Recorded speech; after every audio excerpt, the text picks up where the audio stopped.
Empathy and sympathy are often grouped together, but they are very different. Empathy is a skill that can bring people together and make people feel included, while sympathy creates an uneven power dynamic and can lead to more isolation and disconnection. So Virgo, how about telling us a bit of your story? Well,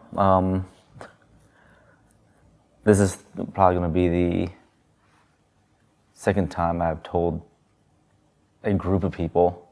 I've told people one-on-one, some of my closest friends, but as a group, I shared with the youth, as I work with the youth here, about my depression. My whole journey of that happened literally after, like a month after I gotten saved in high school. I had experienced death of two of my closest friends had died a month from each other. And I believe my inability to grieve properly kind of snowballed into what turned into my depression.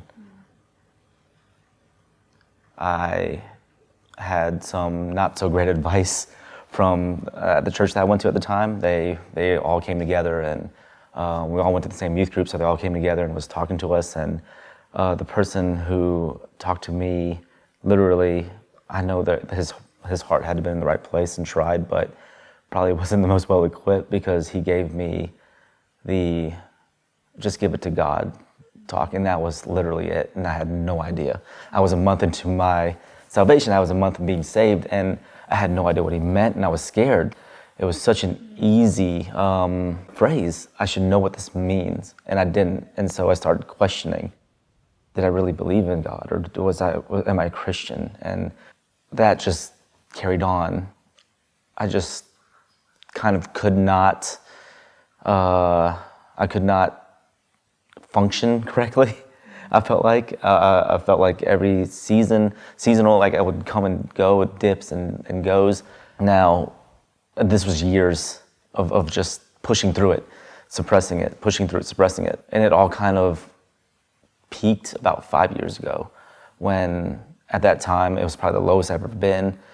I felt very claustrophobic. I felt like I couldn't breathe half the time. I felt like my chest was caving or getting kicked in. Like, I described it as, the first love of your life, like your first like high school crush, and then they break up with you, and you felt like you just got kicked in the chest, and you just couldn't do anything, and you just felt so sad all the time. And the only thing I was able to do at the time was do what I do here, come in and go to church and kind of put on that face and do the youth group stuff, and it was so routine, and it was kind of like I felt like it was helping me at the time, but I was still suppressing things.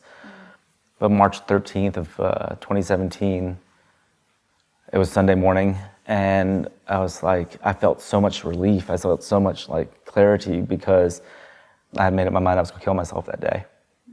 And I lied to myself, and I was good.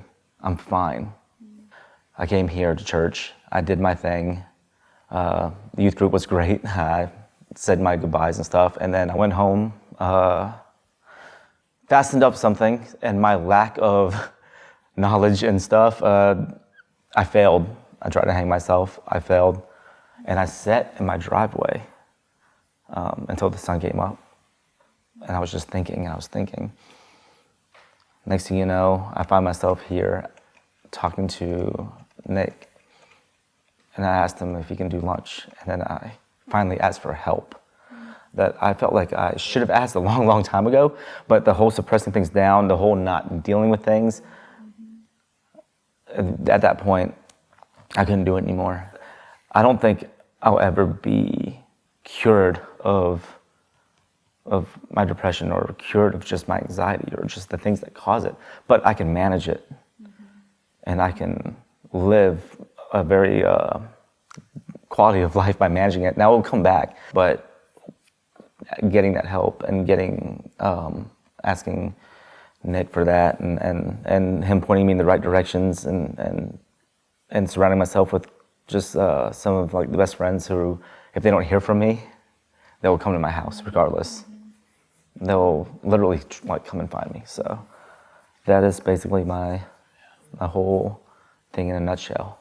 So the help, what wasn't helpful was just give it to God. That was not at all helpful. It was actually probably every time we come back to it. And like I said, like the person who was talking to me, I'm pretty sure meant very well, because but I don't think that he was really like equipped to do that. He was just a volunteer youth leader who could not, I guess, really express the correct things to say because of, I believe, at the time, is the culture that we lived in of you don't talk about it. You grieve. I mean, when you grieve, you push through it. You just got to punch through it, man up through it, suppress things. So what was the most helpful thing anyone did for you in your darkest days? The most helpful is actually, regardless of how put off I was or how quiet or isolated I'd become, they would come into my bubble regardless. They would be intrusive in a positive way. They would come in and they would force conversations with me. They would talk to me. They would say, "What's up?" That's something that I needed. Like, I'll never ask for it, but my friends know what I need. And that's what they would do. So, yeah. Remember when we were talking a few weeks ago, I told you some of my story and struggle. In one of my darkest moments, I was talking with this lady about how broken my life was. And she reached across and took my hand and she said, "Baby, has no one ever told you it's all right to be broken?" We're all broken. And then she threw her head back and laughed and she said, "The ones you've got to watch out for, the ones who are broken and don't know it."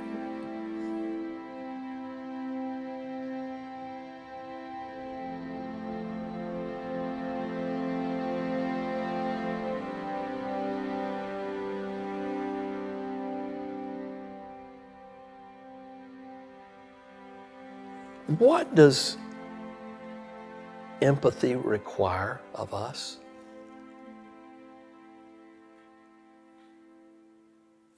What does it call forth? What does it cost? What does it require? It's a sacrifice to sometimes put aside our own stories, our own thoughts, our own perspectives, our own feelings, and try to create connection with someone else by trying to be there with them. Even if we don't know what to say, it's the ministry of presence with them.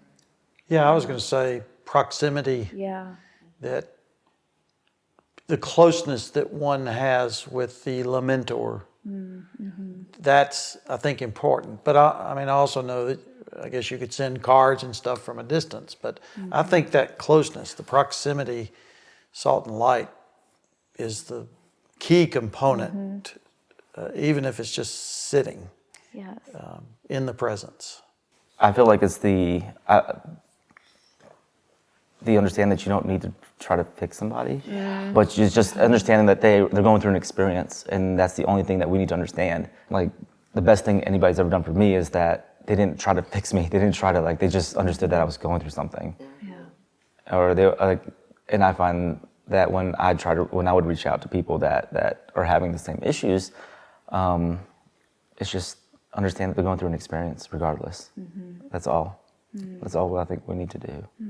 Yeah, some of the most hurtful experiences are well-intended Christians that are quoting a scripture that don't really address, and I think of Romans 8:28, all things work together for good.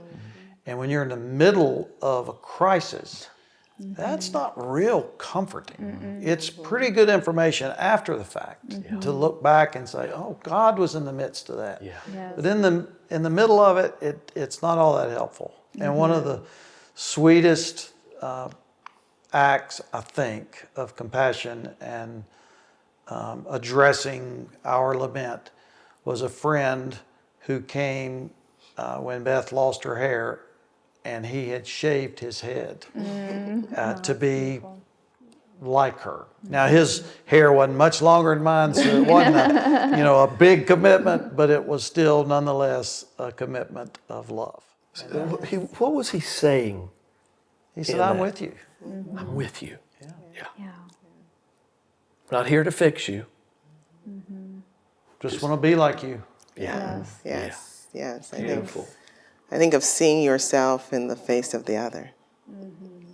So just being so much with them that you're them. you're so connected to people. Seems like it also requires of us we have to acknowledge our own circumstances. That lady who reached out and grabbed my hand, what I sensed she was saying to me was, I get you. Been there, done that.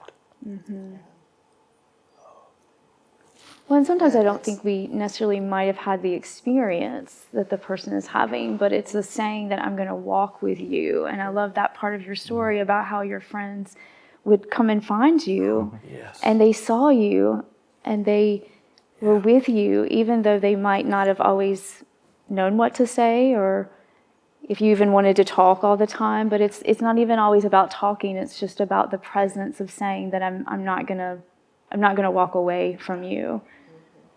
My parents are great parents. They're awesome parents, but also it's from a whole different culture of we don't talk about it. We don't air out our kind of like this like dirty laundry in front of people. Is that we keep it to ourselves. We keep it in house. But that had probably somewhat to do with my depression and stuff. Is that I never talked about it. But with that, we keep it even more in house. But don't you think it's true? I mean, Phil, maybe you're getting to this, that it's the mindset of the church. And we don't talk about it. Yeah. Or, I mean, it's not just a family that's that way. It's the Christian church is not really equipped, which is, I guess, why we're doing this. I hope that's why we're doing this. I think it has something to do with that. Yeah. That's a good point. Virgo, I listened to your story, and I so much appreciate you sharing that, because I heard you talk about the person at your church who said, take it to God, and I think about how different that action was from what I experienced in my home, that my parents were there, and they didn't just say, take it to the Lord in prayer. They were there with me, with us, walking us through whatever it was. But prayer was always part of it, right? So it's such a different approach than just leaving you there. and we learned that growing up as kids. But that they were going to be there no matter what, walking you through whatever it was. But the Lord was always there too, So I said a little while ago, we're trying to relearn this lost language. This invitation really to lament. You don't have to be ashamed or embarrassed. God's saying, bring it to me. I want that. I want you. Bring what you are feeling.